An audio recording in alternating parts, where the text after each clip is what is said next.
ഈ 2002 കലാപം നടക്കുന്ന സമയത്ത് ഈ ഗുൽബർഗ് സൊസൈറ്റി അവർ താമസിച്ചിരുന്ന ഈ പാർപ്പിട ഏരിയക്കുള്ളിൽ ഈ കലാപകാരികൾ കടന്നപ്പോൾ തന്നെ അന്ന് മുഖ്യമന്ത്രിയായ നരേന്ദ്രമോദിയെ ഈ ഇഹ്സാൻ ജാഫർ വിളിക്കുന്നുണ്ട്. ആ വിളി കേൾക്കുന്ന ഒരാൾ കൂടിയാണ് താൻ എന്ന് പറയും. പക്ഷേ വിളിച്ച് സഹായം ചോദിച്ചപ്പോഴും മുഖ്യമന്ത്രി അന്ന് നരേന്ദ്രമോദി ഇന്നത്തെ പ്രധാനമന്ത്രി തിരിഞ്ഞു നോക്കിയില്ല എന്ന് ഉടനീളം അവരുടെ ആ ലീഗൽ ഫൈറ്റിൻ്റെയിലൊക്കെ അതിൻ്റെ ഒരു സാക്ഷ്യം പറയുന്നുണ്ടായിരുന്നു. അങ്ങനെ വലിയ പോരാട്ടങ്ങൾക്കൊടുക്കം ഇപ്പോൾ സാക്കിയ ജാഫ്രി വിടവാങ്ങുമ്പോൾ അവരുടെ ഒരു ജീവിതത്തെ എങ്ങനെ കാണണം എന്നുള്ളതാണ് നമ്മൾ സംസാരിക്കുന്നത്. സാർ, എങ്ങനെയാണ് സാക്കിയ ജാഫ്രിയുടെ ഈ ഗുജറാത്ത് കലാപത്തിന് ശേഷമുള്ള അവരുടെ ജീവിതം, അവരുടെ പോരാട്ടം ഒക്കെ വിലയിരുത്തപ്പെട്ടത്, അടയാളപ്പെടുത്തപ്പെട്ടത്?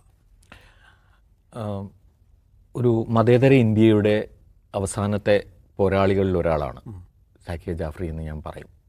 കാരണം ഫാസിസ്റ്റ് ഇന്ത്യ എമേർജ് ചെയ്തുകൊണ്ടിരിക്കുന്ന ഈ കാലഘട്ടത്തിൽ മതേതര ഇന്ത്യ എന്ന് നമ്മൾ എക്കാലത്തും നമ്മൾ കാത്തു സൂക്ഷിച്ച വലിയ സങ്കല്പത്തിന് ഒരു അവസാനത്തെ പോരാട്ടം, അതിനുവേണ്ടിയുള്ള പോരാട്ടങ്ങളുടെ ഒരു നമ്മളൊക്കെ അറിഞ്ഞ നമ്മുടെ ജീവിത കാലഘട്ടത്തിലെ ഏറ്റവും വലിയ പോരാട്ടം നടത്താൻ കഴിഞ്ഞ ഒരാളാണ് സാക്കിയ എന്ന് പറയേണ്ടി വരും.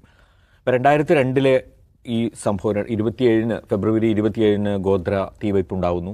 അന്ന് തന്നെ കലാപം ആരംഭിക്കുന്നു. പിറ്റേ ദിവസം ആകുമ്പോഴേ കലാപം വ്യാപിക്കുന്നു.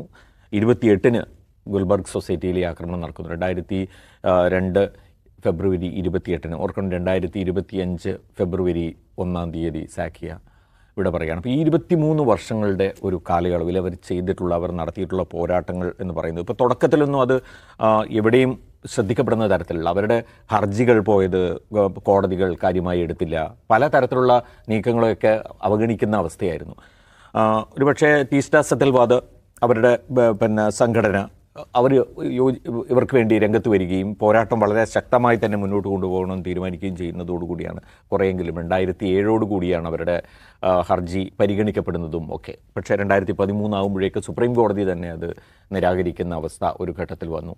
വീണ്ടും ആ പോരാട്ടം അവസാനിപ്പിക്കാതെ അവർ മുന്നോട്ട് പോയതാണ് നാം കണ്ടത്. പക്ഷേ എന്നിട്ടും ആ പോരാട്ടത്തിന് വലിയ ഫലമുണ്ടായില്ല. അതിൻ്റെ കാരണമാണ് നമ്മൾ ചിന്തിക്കേണ്ടത്.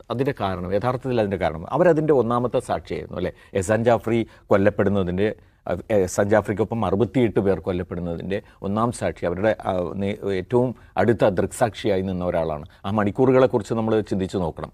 ആ പാതിരാത്രിയിൽ ഈ ആക്രമണം, ഇത്രയും വരുന്ന ആൾക്കൂട്ടം, ഗുൽബർഗ് സൊസൈറ്റി ഇപ്പോഴും നമുക്ക് കാണാം. അവിടെ ഇങ്ങനെ പുല്ലൊക്കെ വളർന്ന് പഴയ പല ഡോക്യുമെൻ്ററികൾ, ഇപ്പോൾ ഏറ്റവും ഒടുവിൽ നമുക്ക് അറിയാവുന്ന BBC-യുടെ ഡോക്യുമെൻ്ററി ആണല്ലോ. അവരവിടെ സന്ദർശിച്ച് പോയി കാണിക്കുന്നുണ്ട് സ്ഥലം.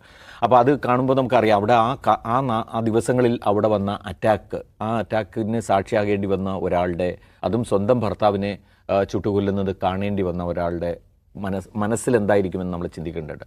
അത് ഉള്ളിൽ വെച്ച് അതത്രയും വെച്ച് ബാക്കിയുള്ള ജീവിതം എന്ന് പറയുന്നത് ഇനി അതിലെ പ്രതികളെ നിയമത്തിന് വിധേയമാക്കുക എന്നത് മാത്രമാണ് തൻ്റെ ലക്ഷ്യമെന്ന് കണ്ട് മുന്നിട്ടിറങ്ങുകയാണല്ലേ ഒരാൾ.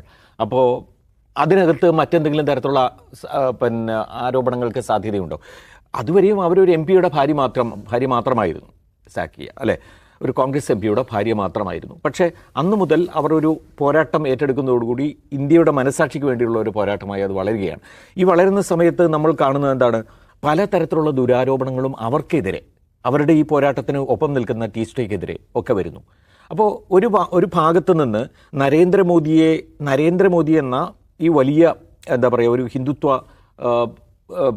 മഹാനെ ഒരു വലിയ ആളെ വളർത്തിയെടുക്കുക എന്ന ലക്ഷ്യത്തോടു കൂടി പ്രവർത്തിക്കുന്ന ഹിന്ദുത്വ ശക്തികൾക്ക് അവരുടെ ഓരോ നീക്കത്തെയും പേടിയായിരുന്നു. സാക്കിയ